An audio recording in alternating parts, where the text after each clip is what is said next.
Welcome back to the second part of the Palm Springs weekend. Welcome back to Palm Desert. I don't know why these episodes are named after Palm Springs when we are so clearly in Palm Desert. Maybe this looked more enticing in the TV guide? Well, by this point in the story, our favorite 6 have their own plot lines, so let's tackle each one so we aren't jumping around too much. The big event is less David and Leslie's wedding and more Zack and Kelly making all kinds of nice. Kelly is on cloud 9 and Lisa is lapping up this juicy development. Zack asks Kelly to work out with him and check out her impractical belt. Who wears a big old buckle at the gym? Her evening attire makes far more sense. Kelly, you look great. Thanks, Zack. I wore your favorite dress. Did she just happen to bring Zack's favorite dress? Or was she planning a rekindling all along? Out at the pool, it's Zack and Kelly who get everyone out for a frolic. Kelly basically tackles Zack into the pool, and I'm not sure if that was scripted because Zack spends the rest of the scene showing off how red his side got from the splash. Man, things are going great. Well, they were until this real-life Ken doll shows up. Hi, what would you like? Coke. And for your beautiful date? Diet lips. Oh, Kelly, don't go breaking Zack's heart again! But then again, Zack is pretty obviously scoping out another older blonde lady. But then she's also making eyes at the Ken doll? Poor Zack! And then Kelly volunteers to dance with Screech? Another L for Zack, and a mild shut up Dustin Diamond for Screech. Kelly admits to Screech that she may not want to be with just Zack. So that's why you wanted to dance with me? You're cute, Kel. But I can't do that to my friend. You'll have to find someone less desirable. No, Screech. I just want you, the worst secret keeper, to be the keeper of this secret. You can imagine how well that goes. Screech blabs the very first opportunity. But it's all good. Zack also wants to play the field. But then he's got to run off and find Jesse and save a wedding. How does Slater fare? Christina invites him to dinner to get to know her dad. Slater is nervous. He's also giving the Bodymaster brand some free advertising. Later on, Slater admits that he's anxious about eating with a king. But hold up, back when Screech was scared to eat with Violet's rich parents, didn't Slater have some advice about impressing people above your station? Like if you really want to get in good with her mother? Oh, farts. He's only got advice for moms. It'll be fine, right? Do you play polo, young man? No, but I have a lot of those shirts. Much like Screech at Violet's house, Slater lays some real stinkers. But we may have gotten our first confirmation that Slater has a mom, if that also wasn't a lie. It's the next day. Christina is doing more of the inviting, this time proposing some tennis. Look, Christina, it's just not gonna work out, okay? We're too different. You're caviar, and I'm hot dogs. Conversation over! That night, I'm sure Christina has some very important things to say, but I get distracted by this old woman peeping at the camera. Stop doing that! Okay, let's try to refocus. Christina can't understand how a commoner like AC could just ditch a princess like herself. She doesn't even care that he lied about his parents. To which Slater says, "Oh, yeah? Aw, a princess and a wrestler." Would you be my date at Jesse's father's wedding? It would be an honor. And I think she shows up, but I can't really tell if this is her. If it is, she looks annoyed that Slater ignored her while running around the resort with a priest. What about our little buddy? He's looking for love and relying an awful lot on that book. The next tip he learns is using physical attraction. He'll have to revisit that chapter. When the crew meets up that evening, Screech gets some good bits in. First, Whoa, check out those hot-looking guys. I like that Screech looks around knowing Lisa can't be talking about him, and also how it seems like he doesn't recognize Zack and Slater as hot-looking guys. I also love this exchange. I think there's love in the air. How about you? Oh no, Lisa, that's my cologne. Musk of Mustang. Giddy up. It's dumb, but the non-committal giddy up sells it for me. Giddy up. Screech strikes out with Lisa, again, so it's back to the book.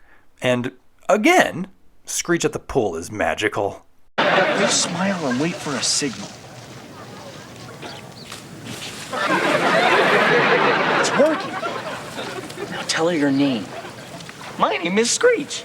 I'm Melissa. And where might one find this book that unlocks the ways of women? You're cute.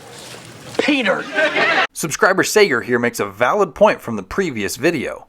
Screech has already had success with Molly, Violet, and even Kelly. So why so dependent on the book? And I love this next line. If she hasn't hit you, If she hasn't hit you, it's like the book knows it's trash. But Screech hasn't been hit, so we press on. if she hasn't hit you, tell her you love her big... Don't panic. You've got a lot to work with here, little buddy. You like her big brown eyes. You like her giant, genuine smile. You like her... Huge tracts of land. So you like her... Big nose! Abort! Abort! Big bottom? Some consolation is that later, Kelly offers to dance with Screech. I'll say it again. Shut up, Dustin Diamond. And I like his reaction when he thinks Kelly is into him. He can't betray Zack, even though we know Screech is a tiger in heat. What a loyal friend. Of course, we know that Kelly isn't into Screech, just other guys in general, but Screech is unable to keep this, Amy, and all secrets. Two last notables with Screech's story. First, when that priest shows up, Screech is dumb. This is a formal affair. You forgot your tie.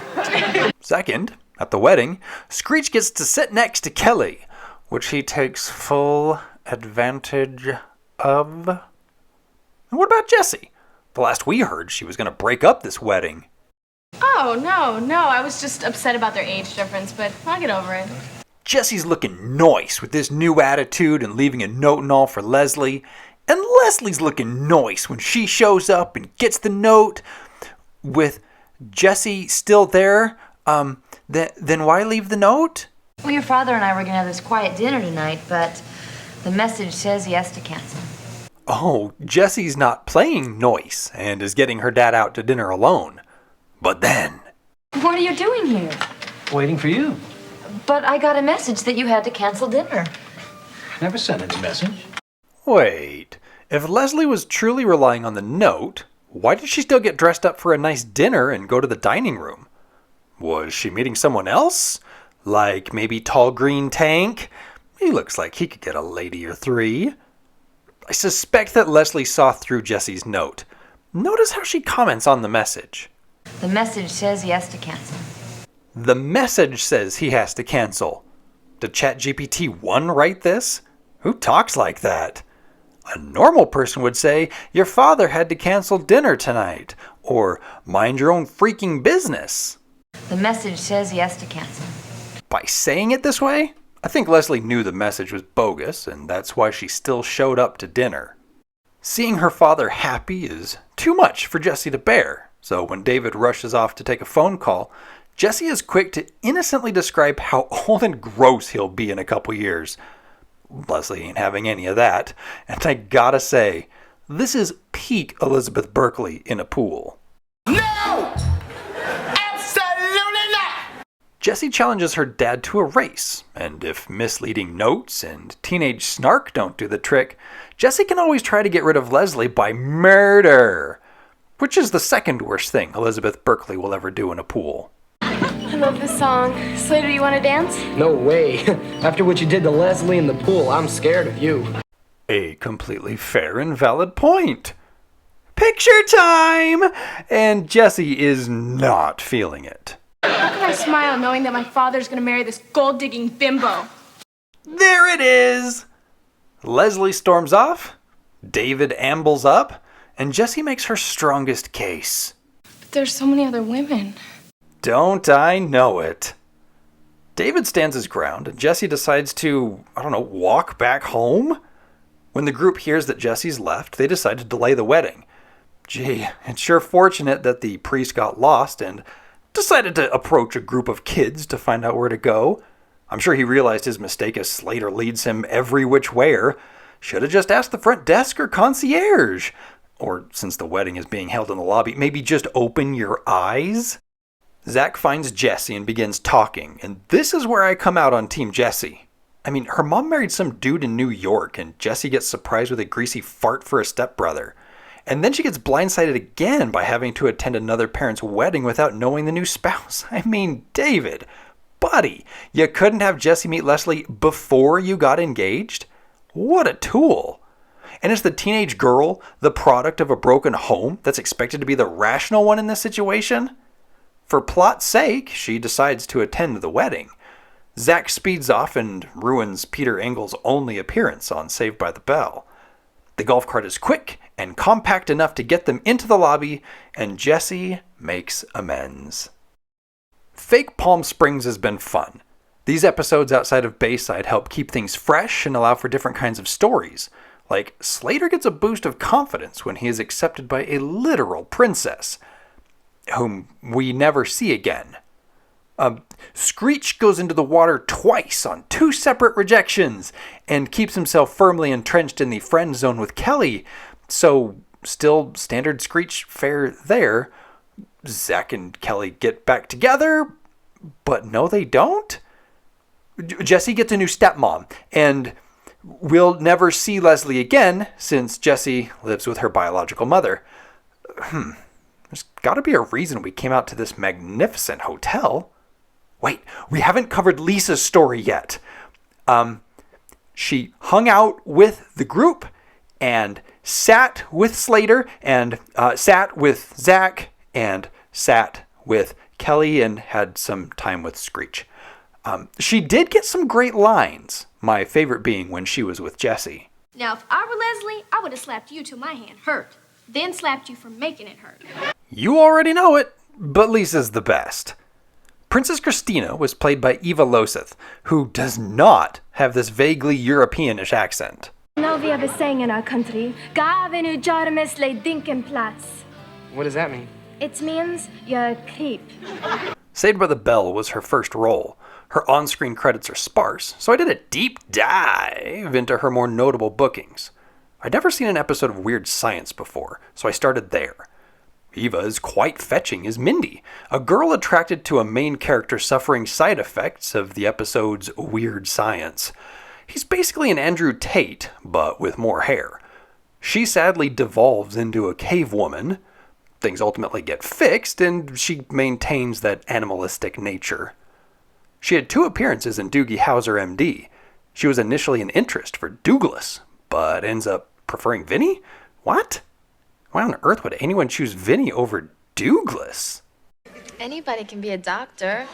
Again, Eva is absolutely lovely and returns several episodes later to, take Vinny on his first trip to Lichtenburg. The experience changes Vinny for the better and the worse. He gets paranoid and realizes that he's got some self-worth issues to work through. Too bad your girl won't be around to help, bro! Now here's a fun one. Eva had a part in a Deep Space Nine episode that also featured Lark Voorhees. Oh, be still my beating heart. Lark is a freaking vision. Unfortunately for Eva, she plays the date to the bloated scrotum nog. Lark's character bails her out. Finally, Eva not only acted in the indie movie Art House, she also co-produced it. The movie is rough, as it attempts an early meta-style that doesn't quite land. That said, when you are the co-producer, you can choose to kiss the hottest girl in the movie.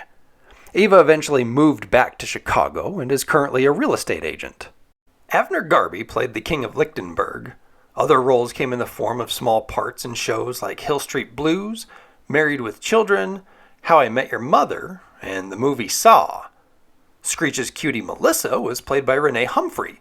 As an emancipated minor at 16, she moved to Hollywood and got some TV roles, like appearances in The Wonder Years and Empty Nest, but then mainly transitioned to film roles, including Fun, Jailbait, The Sex Monster, and the Kevin Smith movies Mallrats and Jay and Silent Bob Strike Back. Outside of Hollywood, Renee is an artist, an author, and a partner with her brother in a wine business. Palm Springs weekend, everyone. The plot was innocuous, but the experience was all fun. Not much more we could ask for. Oh no, Lisa, that's my cologne. Musk of Mustang. Giddy up.